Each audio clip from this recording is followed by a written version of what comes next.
Good morning and welcome to the Swine Product Spotlight presented by the Iowa Pork Producers Association. I'm Cindy Cunningham and I'll be your host for these spotlights today and tomorrow. We are so glad that you've joined us today. As you can see, the 49th annual Iowa Pork Congress looks a bit different this year as we have had to limit our in-person events and move the educational seminars and Iowa Pork Foundation auction to a virtual format. While the shift in events is a disappointment, the IPPA Board of Directors used the core We Care values to make decisions to keep the whole community safer as the nation works through the coronavirus epidemic. Even with these changes, you can still connect with vendors, attend seminars, and much more. One of the important aspects of the Iowa Pork Congress is that during the trade show, it gives pig farmers an opportunity to talk to a variety of vendors and kick some tires. We will be doing that through the Swine Product Spotlight right here on this webinar this morning, and again at 2:30 this afternoon, and also 9:30 and 2:30 tomorrow. If you're interested in other seminars, the auction, or more, just log on to the Iowa Pork website at iowapork.org for a complete schedule and to register. And be sure to follow along on social media. That's hashtag Iowa Pork Congress 2021. Again, that hashtag is Iowa Pork Congress 2021. During our time here today on the Swine Product Spotlight, our goal is to showcase companies and their products, bringing to you the latest in swine products, technology, and innovation. These are some of the highlights of what you would have seen at the trade show. This is the first of our 4 spotlights. So if you miss one live or want to watch again, or simply just log on and view them again, just go to the Iowa Pork website. Again, that's iowapork.org, or the Swinecast website at swinecast.com. Our first order of business is about the technology we're using today. To make this easy for all who have joined us, we've taken care of some of the details for you. You're in a listen-only mode, which means we've muted your microphones for you. Chances are you have some questions for our guests today and for specific companies. Let me say we welcome those questions. Just type them in the QA box at the bottom of your Zoom window, and I'll be sure each speaker takes some time to answer them for you. I'm extremely excited about the folks you'll meet today during our session: AP, Merck Animal Health, and Central Life Sciences. We'll spend about 10 minutes with each company. We've got a lot of ground to cover this morning, so let's get started. Our first guest today is AP, with a full line of feed storage and delivery systems, feeders, ventilation, and environmental controls. AP is a longtime exhibitor at the Iowa Pork Congress and an Iowa Pork Alliance member. We're excited to have AP with us in each of our spotlights with different products.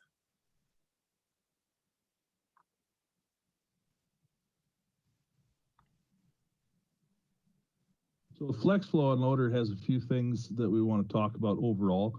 So with this design is a low profile, which gives you a little bit more distance between the bottom of the unloader and the clear plastic boot. This is important for any maintenance type activities or even some feed reclamation activities that may take place with the system. It also comes with a custom molded clear door. So you'll have easy visualization of what's going on inside that unloader without taking the access door off. Also, we will have a full line of product offerings. So the Model 220, Model 300, Model 350, HR, and 500 will all get these upgrades. So some of the features we want to talk about today is wear, right? That's probably the main reason that we started this project, is we saw that there was longevity issues in our current galvanized unloader line. So in order to combat that, what we did is we took some of the parts and turned them into glass-filled nylon. So 2 of those parts is the tube anchors and then a wear plate that I'll show you an individual picture of later in the presentation. So with that increase, it increased the wall thickness and changed material, so we have at least 4 times wear resistance compared to our current galvanized unloaders. It also improves the tube alignment. We can hold much better tolerances with an injection molded part than what we can with a welded part, because in welded parts you get a lot of warping and distortion depending on how it's welded and the type of material that you're welding. So our quality of those parts is going to be dramatically improved. One other thing that we did is we have a 75% larger opening. So up here, we've increased this opening, so we're going to have 75% more opening compared to our legacy line of unloaders, which will definitely help with feed bridging events. And then also we talked a little bit more is increased grounded clearance and why that was important.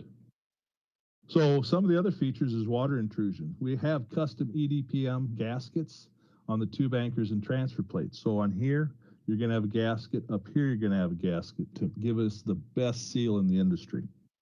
We'll also have corrosion resistance because the parts we're talking about, they'll also be composite or plastic, right? The nylon material I was talking about. So that by default is going to be a very corrosive resistant material. Along that line as well, those that aren't composite materials, we're going to have our standard galvanized offering that we've had for many years. We're also going to come up with a stainless steel offering for those people that want that added corrosion protection. Another thing that is good about this is ease of serviceability. What does that mean? So it's easy to service. So if we do have a part that breaks or gets worn out for many different reasons, we can replace the wear plates without removing the auger. We can add or remove baffles through the access door, and there's really no special tools. If you've got a good set of wrenches in your truck, you'll be able to service this unloader. The next thing is modular design. So all these unloaders use similar parts and pieces, and we just put them together in a kit or an assembly to come up with the different twins through, twin out, and so on and so forth. So we'll have single, twin, and quad versions. Quad version is new, and that's something I'll show you in a future slide coming up soon. Common wear plates and tube anchors. So the model 220, 300, 350, and HR use the same wear plates. So you don't have to have different versions for different sizes of unloaders if you have that in your area or your system. And we also have optional models to fit on legacy unload systems. That means any unloader that we've got today will have a new version of that will directly bolt up to that current style 16-inch boot, and you're off to the races. The last thing that I want to mention on this slide is this system is patent pending. Here's a breakout, exploded view, if you would, of all the different components. So it just shows the tube anchors, the gaskets, and things like that, and the anchor bearings. This is a slide I was talking about. This is the wear plate. So you can see the wall thickness is much thicker. It's got a very, very uniform design. So the alignment is going to be as good as it can possibly be, because this alignment, this surface is going to mate up exactly to the tube anchor. So there won't be any wear points that the auger can work at wearing like we might see on some of our steel unloaders today. The last slide that I've got here is kind of giving you a 360 view of the different things and configurations that we can have. So one noticeable difference that you'll see is our anchor bearing system has changed to a bolt-on system.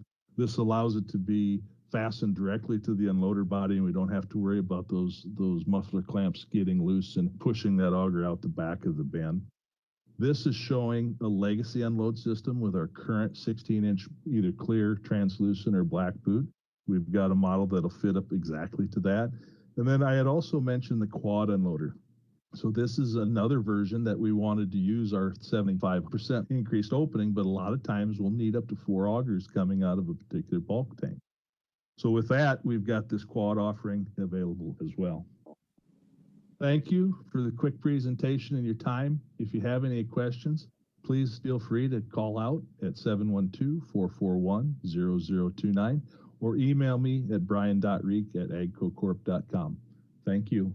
Bye-bye. Well, Brian, thanks a lot for sharing that information with us about the Flex-Flo unloader today, and welcome to our spotlight. I know our producers probably have some questions, and producers, it's your turn. We would like to have you send us our questions. Just type them in the QA box, and I'll make sure that Brian takes a minute to answer each one of those questions from you. Again, it's the QA box at the bottom of the Zoom window for producers for questions. Brian, I've got some questions. That was really interesting, and I appreciate what you were showing us there. Is this product already available, or when will it be available? So the plan for launch for this product is we're going through what I call a pre-production launch right now, so it's available today. And we will launch the complete line of the unloaders that I showed in the presentation at the end of Q1 or the end of March. Okay. You talked a lot about boots in there, and I guess I have a question about compatibility. Is this product compatible with competitors' boots and unloaders? Absolutely. So basically, all our systems will be competitive or compatible, excuse me, with any of our competitors. So if they use a 16-inch collar with the side gates, it should be a simple process of unbolting the old unloader and bolting the new unloader in its place. And here's a question from one of our producers. How long does it take to install and configure this system? If you purchase the assembled version, it would take you no longer than it would today. So basically, it would be as simple as taking 4 bolts out of the slide gate plate and then removing the unloader. Of course, the first thing you'd have to do is take the auger out, disconnect the PVC tubes, and then basically reverse that process and bolt the unloader up, replace the tubes, replace the auger. My estimation would be less than an hour to replace an unloader in an existing system. That sounds like a great way to do that. What kind of packaging options are available to the marketplace? So with this new design, it gives us a few more options that we didn't have before. So of course, we'll have the assembled version that most producers would be familiar with. We're also going to give them the opportunity to do a knockdown kit, so it does not come factory assembled, and then also buy parts in bulk. And the reason that the kits would be good for an end user, so you can basically build a twin through or a twin out if you have the components. You don't necessarily have to have that assembly sitting on the shelf. You can build the different sizes and models that you need off a pool of parts that you would have in your warehouse, which would help to keep inventory low. Well, and I would assume that you are there ready to help all of our producers if they're interested in upgrading to this new Flex-Flo unloader or any of the parts and pieces that they may need for their current systems. I know you mentioned it in your slides, but tell us one more time how we can get in touch with you. Absolutely. So we're always here to help on this or any of our AP products. So one place that you could go to is www.automatedproduction.com, and that would show the full list of products we have, and you can contact us there. Another way to contact us would be through our Sioux City office, and that phone number would be 712-239-1011. Brian Rieck, we really appreciate you taking time with us today to talk about the AP's Flex-Flo unloader. And also, we appreciate very much that you are a supporter of our producers here in the state of Iowa and across the country, Iowa Pork Congress, and also a member of the Iowa Pork Alliance. We will talk again with the team from AP later in this hour, as well as in all of our spotlights. And up next is Merck Animal Health. Merck brings to you Armatrex, and here to share more information is Dr. Brett O'Brien, a technical service veterinarian on the swine team at Merck Animal Health. Good morning. My name is Dr. Brett O'Brien. I'm a technical service veterinarian with Merck Animal Health. And today I'm excited to talk to you about a new product called Armatrex that we are offering in the animal health marketplace. This product, I'm excited, is here to add an extra layer of protection to your existing sanitation and biosecurity programs that you have in place. So let's dive in. What is Armatrex? Armatrex is an antimicrobial bacteriostatic finish that provides long-lasting protection at the surface that is treated.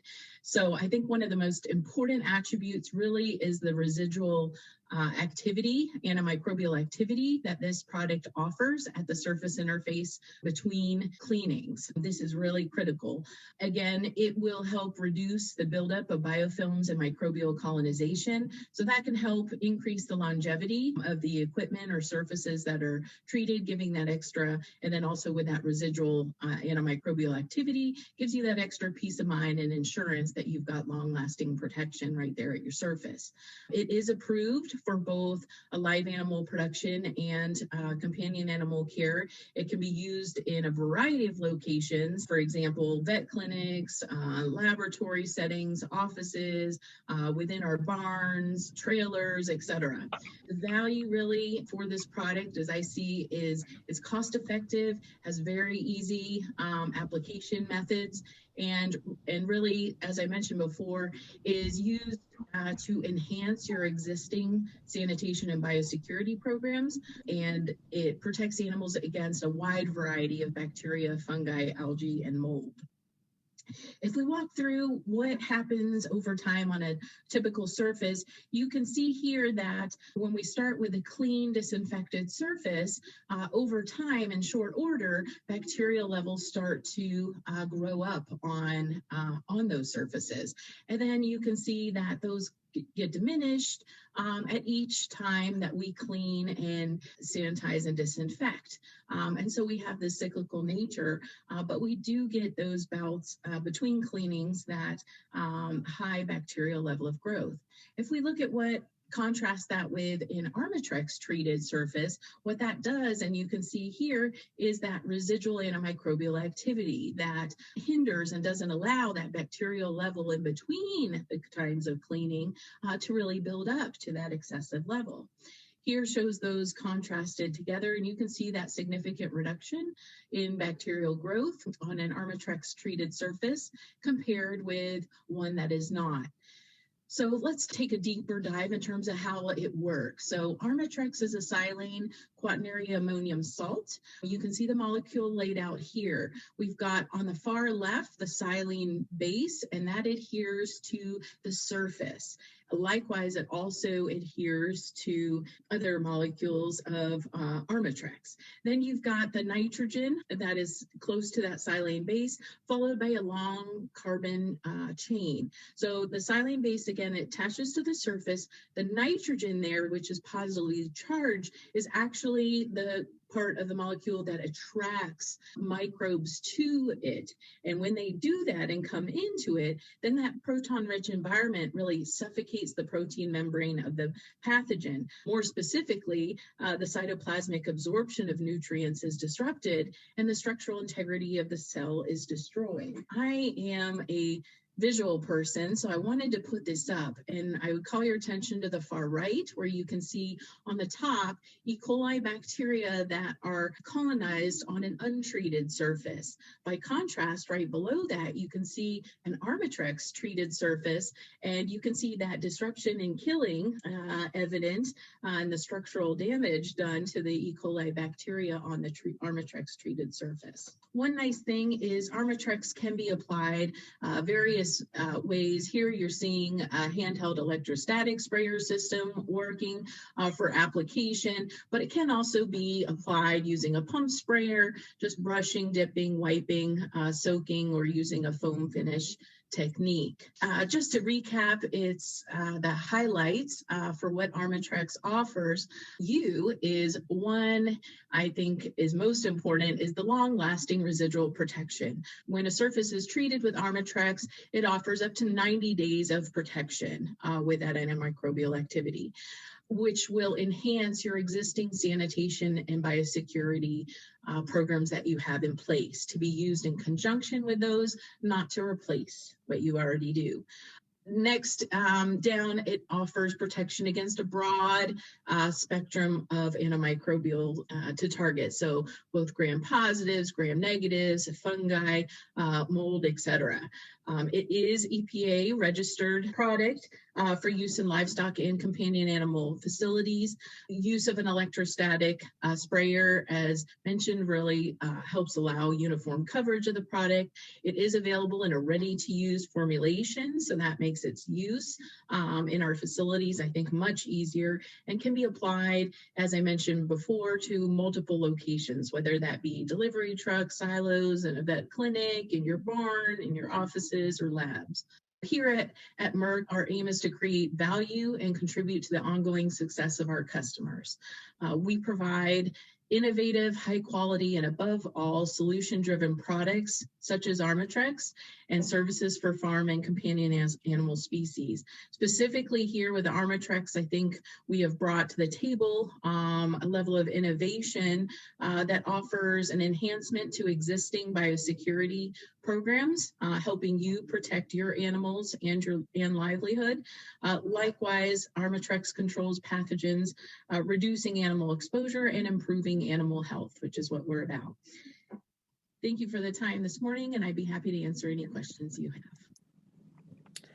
Wow, Dr. O'Brien, that was great information. That was a lot of information in a very short amount of time, though, and we do have some questions that are coming in. Before we get to those questions, I'd like to remind all of our producers, drop us your questions in the QA box, and we will make sure that Dr. O'Brien takes a minute to answer those questions. And as always, thank you, Dr. O'Brien, for your longtime support of Iowa Pork Congress with Merck Animal Health. We really appreciate that. We've got some questions coming in. Let's start out with how would I know I need Armatrex? What testing should I be doing to make the decision to use Armatrex? Oh, thank you again for the opportunity here this morning, Cindy. And that's a great question. You know, to me, Armatrex is, as I mentioned, the extra insurance or strengthening of existing sanitation and biosecurity programs you may have in place. So when it comes to insurance, I sort of think all scenarios can use that extra insurance.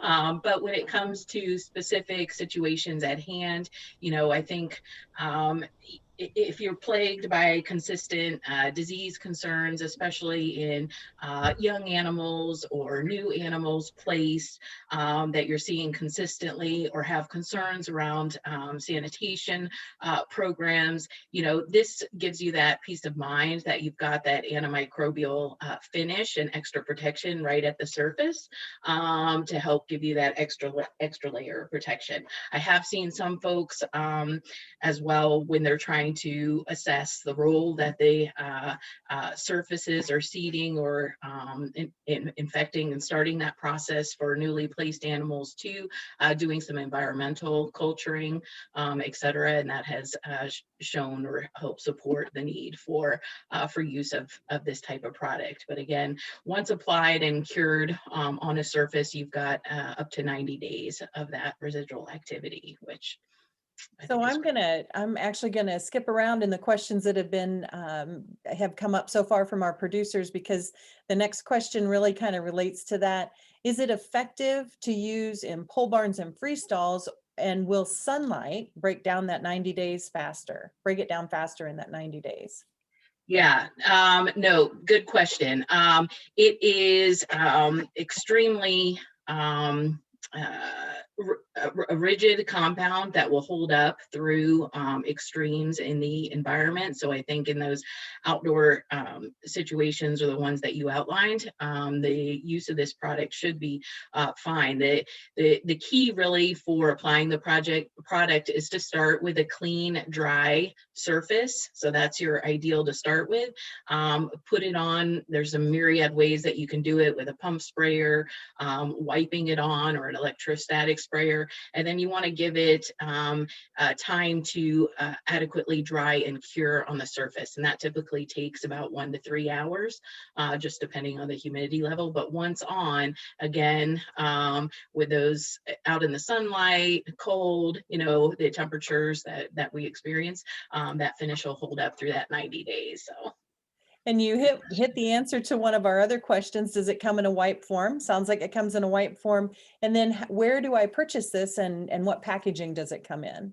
Yep, it comes in a ready-to-use formulation in 1 gallon bottles. So from a wipe form, you can put the liquid onto a dedicated towel or wipe that you want to put down. But for purchasing standpoint, reach out to your Merck Animal Health sales representative, and they would be happy to assist in procuring you some to try in your operation. So. Well, Dr. O'Brien, our time is up, but we really do appreciate you being with us today. And as always, we appreciate Merck's support of our producers, Iowa Pork Congress, and being an Iowa Pork Alliance member. Now we'd like to welcome back to our spotlight AP. AP, as we know, has a full line of feed storage and delivery systems, feeders, ventilation, and environmental controls. And Jeff Schoening, the technical sales manager with AP, is going to join us to talk about gestation sow feeders, or GSFs. Hello, welcome to the Iowa Pork Congress and to AP's virtual booth. I'm Jeff Schoening with AP, and today we are going to talk about group sow housing and feeding gestation sows in group sow housing. Briefly, I wanted to talk a little bit about who AP is and our history. We are part of the GSI group, which was formed in 1972 by Craig Sloan. In 1988, we started the company of automated production systems. In 1993, a company called AAA was purchased, which kind of fulfilled Craig's vision of being a one-stop equipment place to buy all your hog confinement equipment. We were purchasing ventilation controls from a company in Quebec called Thevco in 2008. AP purchased that company. That is now GSI Electronics, and they manufacture all of our ventilation controls for AP. In 2011, the GSI group was sold to AGCO, and from that point on, we have been able to be part of a large corporation with a lot of resources and the ability to develop new products. AP is under the GSI group. It's still branded that way, and we are a core brand of AGCO. So if you go to AGCO's webpage, you will see us as a core brand, and so we are, equal partners to the other core brands that they have. So getting into sow feeding and pen gestation, there are several different types of ways to feed sows, and they're grouped into what we call competitive and non-competitive systems. So a floor drop, or where we're just dropping feed on the floor, and the stanchion, where we drop individual piles of feed into a somewhat protected area for the sow, are competitive systems, meaning that a sow can compete with another sow to get that portion of feed. The non-competitive systems are systems where a sow goes in, she's protected from the other sows, and she is fed her portion of the feed individually. Free access feeders are one of those type of systems where sows can go in and out of an individual free access feeder where there's one feeder per sow. We have full functioning ESF systems where the sow walks into the feeder, is fed feed and water, and then she leaves and the next sow comes in.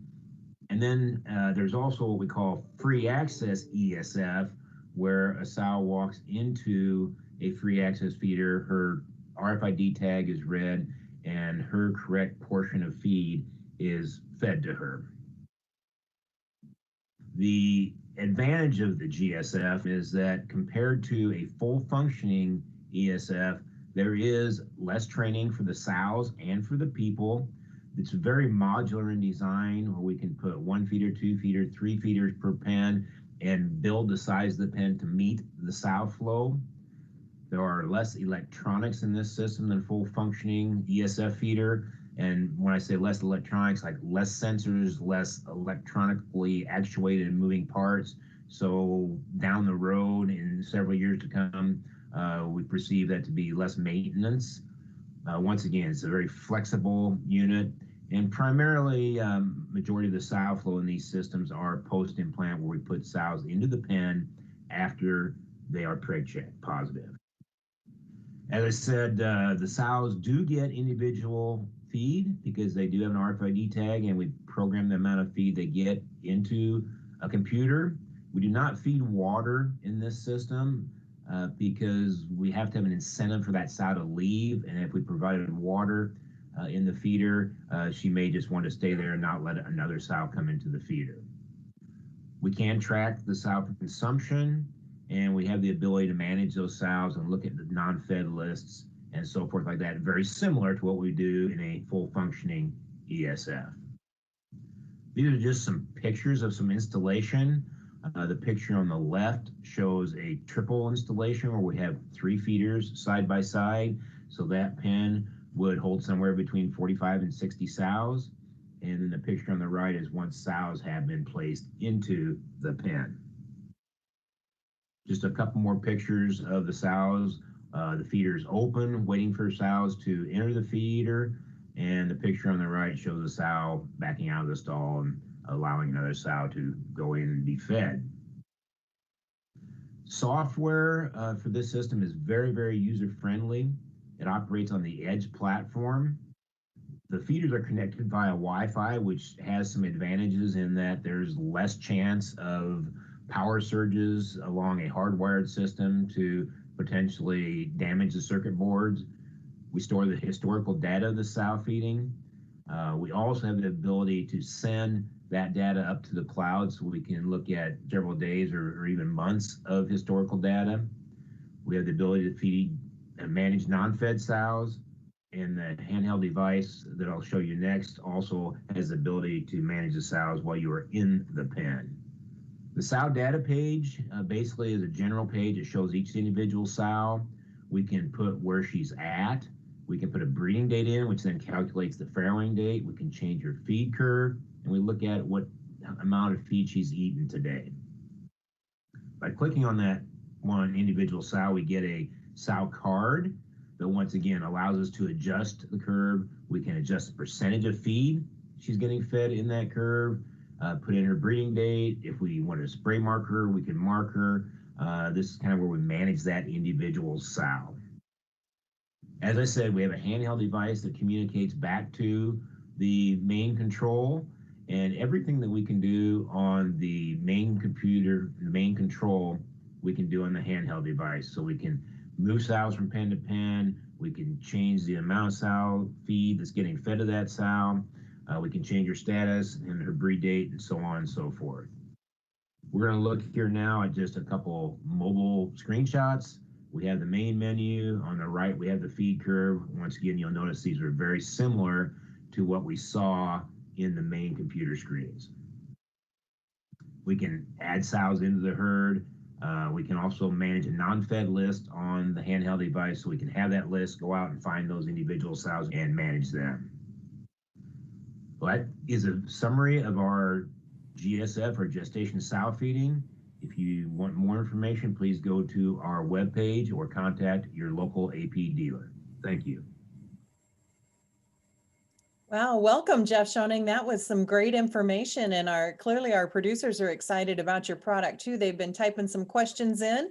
We'll have time for a few more questions. If you've got more questions for AP, just go ahead and type them in the QA box at the bottom of your Zoom window. But Jeff, let's get started with these questions. First of all, are there studies AP has done to help understand the dynamics of the AP GSF in various systems and configurations? As far as studies go, scientific studies, I would have to say no, we're not set up to do that. Most of our design work is done by feedback from existing customers. And so we have different feedback from different installations and have configured pens in different ways, and would be happy to work with you on laying that barn out that way. What about thoughts on installing a GSF into an older barn versus a newer building? When we started this project years ago, I looked at remodels as one of the main market opportunities for this product. As most of you online know, there are several buildings in the Midwest that are 60-foot wide with partial slats. And having worked with the full functioning ESF feeders for the last 12 years, we've struggled making those feeders work in that layout. So I'm excited about remodeling barns with the GSF. And as you said, the new barns are very easy to design around. So either system, either new or existing barns will work well. Kind of along those same lines, but as we think about managing sow feeders, you talked about the stanchions and GSFs, and we know about ESFs. Is there one that's easier to adapt to? I think one of the big drawing points on this GSF, or the walk-in back-out stall, is the fact that it is easier to manage and easier to operate than a full functioning ESF. We have a lot of systems that have opted to go with a stanchion barn, which is very, very easy to manage. You just put sows in the pen and go.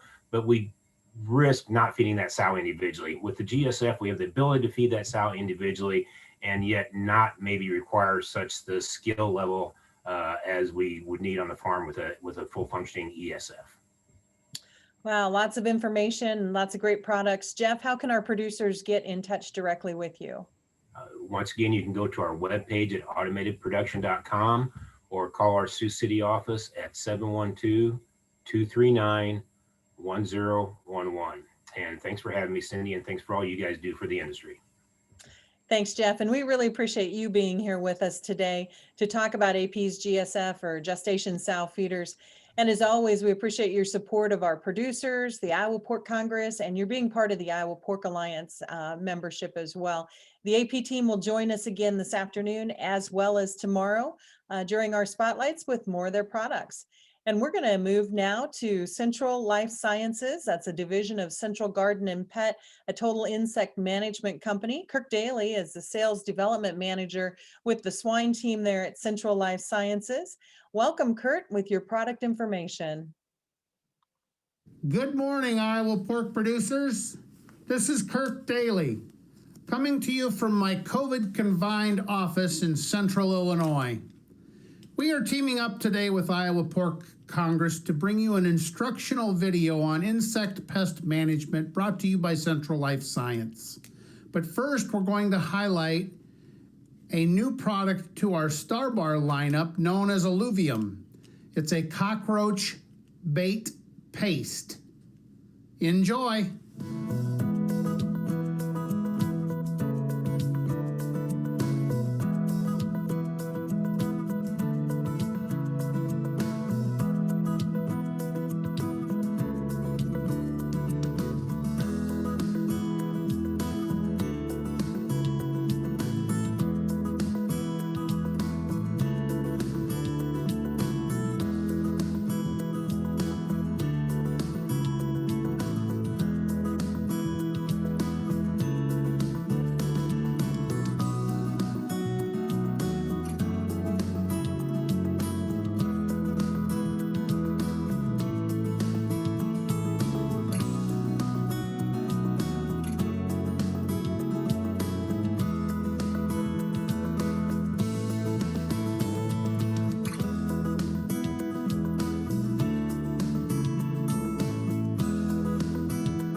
Next up, we bring you Dr. Grant Allison from Walcott Veterinary Clinic in Walcott, Iowa.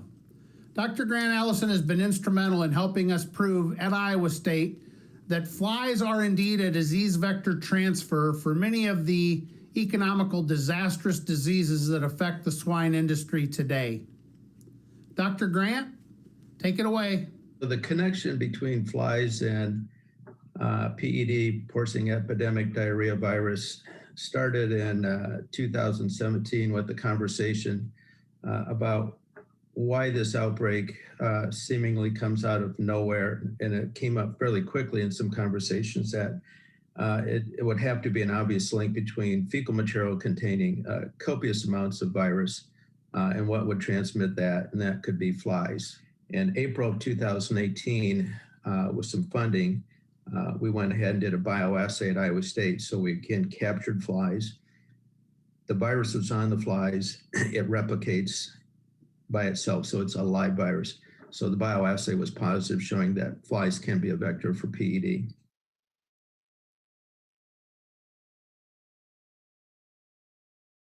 So, where does the virus come from that the flies can transmit? Again, it's that connection with manure. And so you have to start looking at the pit itself. These coronaviruses, these RNA viruses can at least remain their genetic material in the pit for hundreds of days. The actual quantity of virus is astronomical in that pit. So the probability of some remaining viable is just too logical not to consider.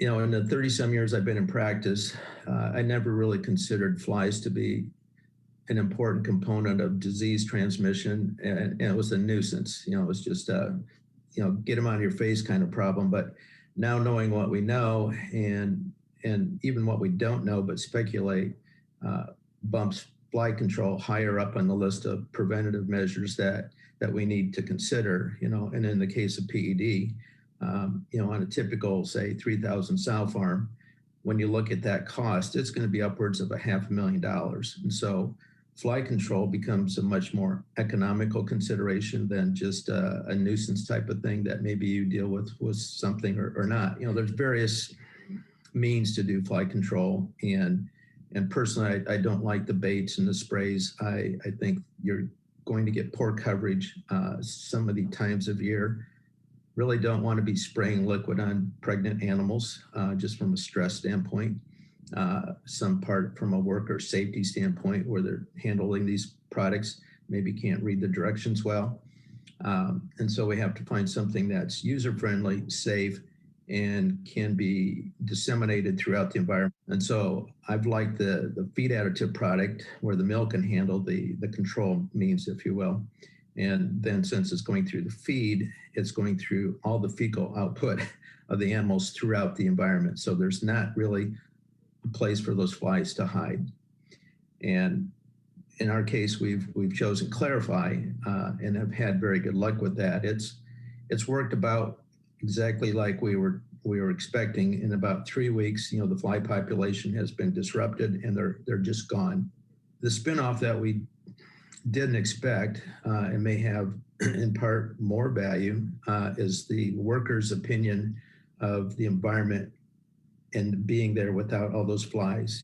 And workers really notice that and enjoy that environment being free of those nuisance in their face. And I'm quite sure the animals do benefit from that as well. Next up, we join Tom Pastor at a farm in Ohio that has fed a feeding trial with ClariFly and had remarkable results. Take it away, Tom. Generally, we have a reaction from a producer that they feel there's a fly problem. First of all, it's the visual numbers and the specks the fly leaves behind. In addition to creating sanitation issues, they also create biosecurity challenges. Biosecurity is a very important part of the swine industry. We're challenged by diseases such as Seneca Valley virus, PED, PRRS, and now African swine fever. All these have been proven to be carried by insects, especially flies. The flies want to go into the pit. Underneath these sows, there's liquid manure, and they'll want to lay their eggs in that liquid manure. So these are some of the important factors why we use ClariFly in the feed, to affect the larval production of the flies and keep them from hatching. ClariFly is very simple to use. You add it to the ration at the mill, the pigs eat it every day, and place the product where it's most effective, in the manure. It requires no additional labor or time on the part of the employees. If ClariFly is in the feed, the pigs do the work for you. The exciting thing about ClariFly, it's an IGR. It's new technology. It's a biorational molecule that's very safe in the environment. There's no other molecule that has the biorational aspect to it that's EPA approved to use in swine rations. In conclusion, today we've proven that flies are indeed a disease vector transfer for many of the diseases that affect our industry, such as PEDV, PRRS, Seneca Valley, and now it's proven that stable flies can transmit African swine fever. They are also a nuisance to our animals, a nuisance to our employees, and a nuisance to our neighbors and neighborhoods. So when you're looking to get on top of next year's fly populations, think of ClariFly feed-through fly control and allow the Starbar adulticides to clean up your adults that you might have left over. We are now going to open it up for a question and answer session, and I'd be happy to answer any questions that you might have. Kirk, that was some great information from the folks there at Central Life Sciences. We do have just a couple quick questions in our short amount of time here. For alluvium, what are some of the safety tips in applying it? Safety tips for applying alluvium would be clearly kind of what was in that video. It's a very convenient, if you've ever laid a bead of caulk, it would be very similar. Put it in a typical caulking gun, The consistency of the product is somewhere between toothpaste right out of the tube and peanut butter. The good part about it is that it does not solid up like caulk would, often plugging the tube if you didn't use it all. It stays pretty. It might dry out just a little bit on that tip that's exposed to the environment, but just simply gloving up and then just not putting too much out at one time. Also, as illustrated in that video, would be helpful safety tips. Our next question is about the ClariFly. What other insects are affected by that besides flies? The dark-eyed fruit fly, which many of us would commonly refer to as a gnat in our swine environments. It's actually a dark-eyed fruit fly. It would get those, any flies that lay their eggs in decomposing feed or organic matter. And it would also get the Indian meal moth. And that is the critter that's clogging up our automated systems and pipes with a cobweb type leave behind. It would also get those once the product is in the feed. And what about withdrawal times? Are there any withdrawal times on these products? There are codexes in place. It's a very safe, environmentally sound molecule. It's purely a pass-through. There's no passive transfer across the small intestine within the pig. So withdrawal times, there is none. It doesn't get into the animal at all. It simply treats the manure so that when flies lay their eggs in the manure, it prevents them access to chitin to put on the hard exoskeleton where they emerge from their pupae as a reproducing adult fly. So essentially it kills them in the larval stage within the manure, but there are no withdrawal times. And the last very important question, Kirk, how do our producers reach you to get more information or these products? You can go to centralflycontrol.com to get more information on our products, calculator, how to mix it. We have two different kinds of ClariFly, 267 and 0.67, and they have a little bit different mixing amounts on a per ton basis. I can also be reached at kdailey@central.com or at 815-761-1668.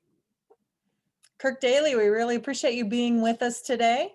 And as always, we appreciate your support of our producers, the Iowa Pork Congress, and of course, you're being a member of the Iowa Pork Alliance. We thank you very much for the opportunity to be here today and for you guys pulling this off virtually. Thanks, Kirk. Have a great day. Thank you. Wow, how was that for some great information in a short amount of time today? You know, the Iowa Pork Producers Association works year-round on behalf of our producers, promoting, educating, and providing a leading voice for a sustainable, socially responsible, and globally competitive pork industry. What's most important is what you do on your farms each and every day. Here's a few fun facts about the Iowa pork and the pigs in our state as we start to wrap things up today. Iowa has 24.8 million hogs, making it the leading state in the nation in pork production. Those hogs are on 5,418 farms. 147,105 jobs are created by the Iowa pork industry. $11.9 billion in value-added activity, $40.8 billion in pork production and processing sales, and here's a big one too, $6.8 billion in household income, or the total payroll, if you think of it that way, related to pork production. And nearly a quarter of Iowa's corn and soybean acres are used to feed Iowa's pigs. The point I'm trying to make, what you do each and every day on your farm makes a difference, and we appreciate and applaud you, the Iowa pork producers. We'll be back with more swine spotlights at 2:30 today. You'll meet AP again with 2 more product spotlights and Innovational Water Solutions and Gene Pro. You'll also want to tune in for the Iowa Pork Congress seminar sponsored by Boehringer Ingelheim at noon today. The keynote speaker is Damian Mason, and he'll focus on the business of agriculture. If you haven't heard Damian before, I would highly recommend him. Damian is a fast-paced mix of ag economist, futurist, talk show host, and comedian. You'll need to register for this session, but it's easy to do that at the Iowa Pork website at iowapork.org. Again, just jump on the Iowa Pork website at iowapork.org. We also want to remind you that the Iowa Pork Foundation Scholarship Auction, Dollars for Swine Scholars, is happening online now until Thursday evening at about 8 p.m. The auction funds scholarships to support future professionals in the pork industry. Last year, the auction funded 23 scholarships. Help us support our youth through scholarships by supporting the auction. There are great items and opportunities for cash donations as well. And for more information, go to the iowapork.org website and look for Dollars for Swine Scholars for that link. You can buy as many items as you like. There is no limit. Just have fun with the auction. Your dollars really will make a difference. And to connect with all the activities at the 49th Annual Iowa Pork Congress, just log on to the Iowa Pork website, Iowa Pork Producers Association website at iowapork.org. Again, that website, iowapork.org, or follow along on social media at hashtag Iowa Pork Congress 2021. That's hashtag Iowa Pork Congress 2021. Thanks for being with us this morning, and we look forward to seeing you throughout the day, and especially at 2:30, right back here during our Swine Product Spotlight number 2. For the Iowa Pork Congress, I'm Cindy Cunningham. Enjoy your day.